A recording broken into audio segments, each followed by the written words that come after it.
भक्तजनों को इंदिरा एकादशी की हार्दिक शुभकामनाएं।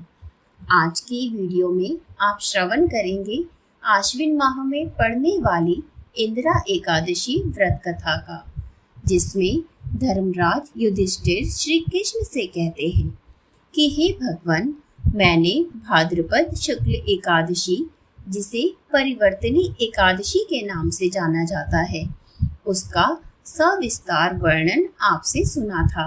अब आप कृपा करके मुझे आश्विन माह में पड़ने वाली एकादशी के विषय में भी बतलाइए। इस एकादशी का नाम क्या है तथा इसके व्रत का क्या विधान है, इसका व्रत करने से किस फल की प्राप्ति होती है और इस व्रत को सर्वप्रथम किसने किया है।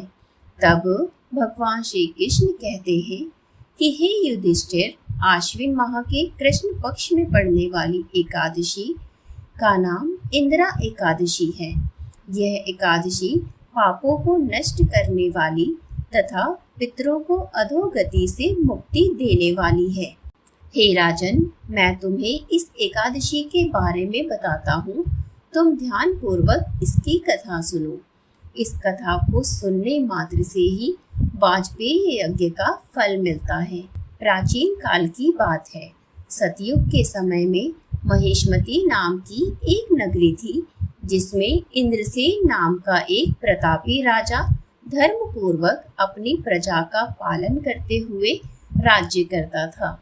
वह राजा पुत्र पौत्र और धन आदि से संपन्न और भगवान विष्णु का परम भक्त था। एक दिन जब राजा सुखपूर्वक अपनी सभा में बैठे हुए थे, तो आकाश मार्ग से महर्षि नारद उतरकर उनकी सभा में आ गए। राजा उन्हें देखते ही हाथ जोड़कर खड़े हो गए और विधि पूर्वक आसन व अर्घ्य दिया।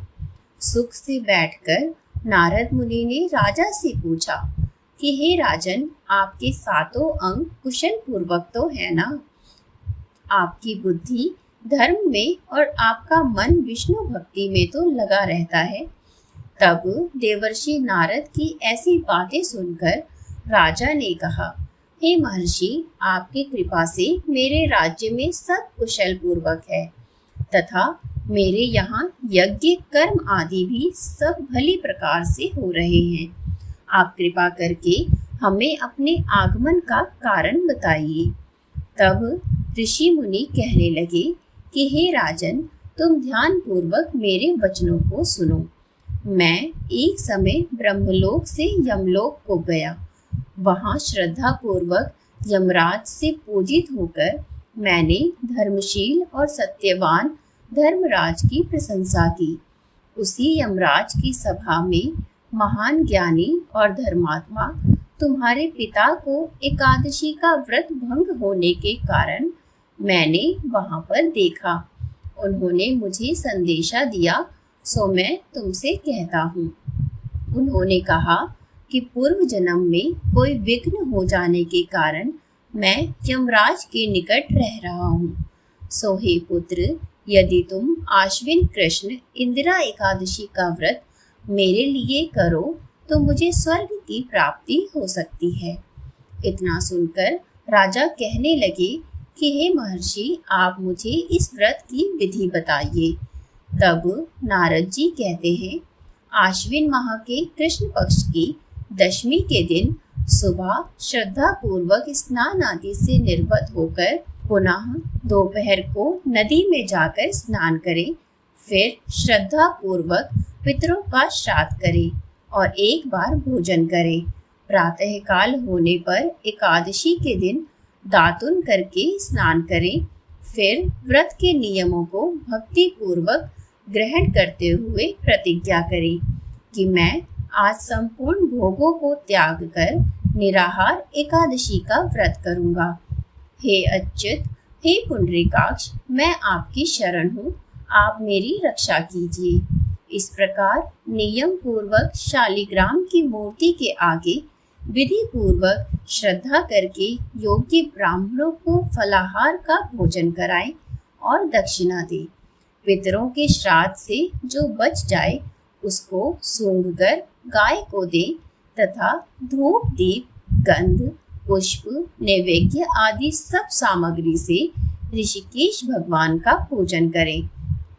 रात में भगवान के निकट जागरण करें।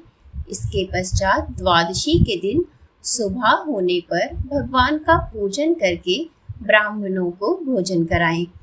भाई बंधुओं, स्त्री और पुत्र सहित आप भी मौन होकर भोजन करें। नारद जी कहने लगे कि हे राजन, इस विधि से यदि तुम आलस्य रहित होकर इस एकादशी का व्रत करोगे तो तुम्हारे पिता अवश्य ही स्वर्गलोक को प्रस्थान करेंगे। इतना कहकर नारद जी अंतर्ध्यान हो गए। नारद जी के कहे अनुसार राजा द्वारा अपने बांधवों तथा दासों सहित व्रत करने से आकाश से पुष्प वर्षा हुई और उस राजा के पिता गरुड़ पर चढ़कर विष्णु लोक को प्रस्थान कर गए। राजा इंद्रसेन भी एकादशी के व्रत के प्रभाव से निष्कंटक राज्य करके अंत में अपने पुत्र को सिंहासन पर बिठाकर स्वर्गलोक को चले गए। श्री कृष्ण कहते हैं, हे युधिष्ठिर, यह इंदिरा एकादशी के व्रत का महात्म्य मैंने तुमसे बतलाया है, जिसको पढ़ने या फिर सुनने से ही मनुष्य सब पापों से छूट जाता है और सब प्रकार के भोगों को भोग कर अंत में वैकुंठ धाम को प्रस्थान करता है। कथा संपूर्ण होने के पश्चात विष्णु स्तुति का पाठ अवश्य करें। शांतकारं भुजगशयनं पद्मनाभं सुरेशं विश्वधारं गगनसदृशं मेघवर्णं शुभांगं लक्ष्मीकान्तं कमलनयनं योगिभिर्ध्यानगम्यं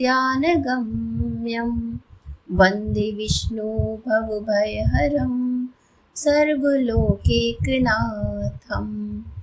जिसका अर्थ है, मैं भगवान विष्णु को नमन करता हूँ, जो इस सृष्टि के पालक और रक्षक हैं, जो शांतिपूर्ण है, जो विशाल सर्प के ऊपर लेटे हुए हैं, जिनकी नाभि से कमल का फूल निकलता है, जो ब्रह्मांड का सृजन करते हैं, जो एक परमात्मा है, जो पूरी सृष्टि को चलाने वाले हैं और जो सर्वव्यापी हैं, जो बादलों की तरह सांवले हैं, जिनकी आंखें कमल के समान हैं, वही समस्त संपत्तियों के स्वामी हैं।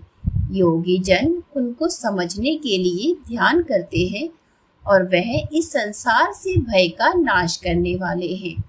सब लोगों के स्वामी भगवान विष्णु को मेरा नमस्कार हो। मेरे द्वारा की गई पूजा और व्रत को स्वीकार करें और जाने अनजाने में यदि मुझसे कोई भी भूल हो गई हो तो उसे क्षमा करने की कृपा करें। इस प्रकार इंदिरा एकादशी की कथा और भगवान विष्णु की स्तुति कर भगवान विष्णु की कृपा प्राप्त करें। वीडियो पसंद आई हो तो लाइक करें, साथ ही चैनल को सब्सक्राइब जरूर करें।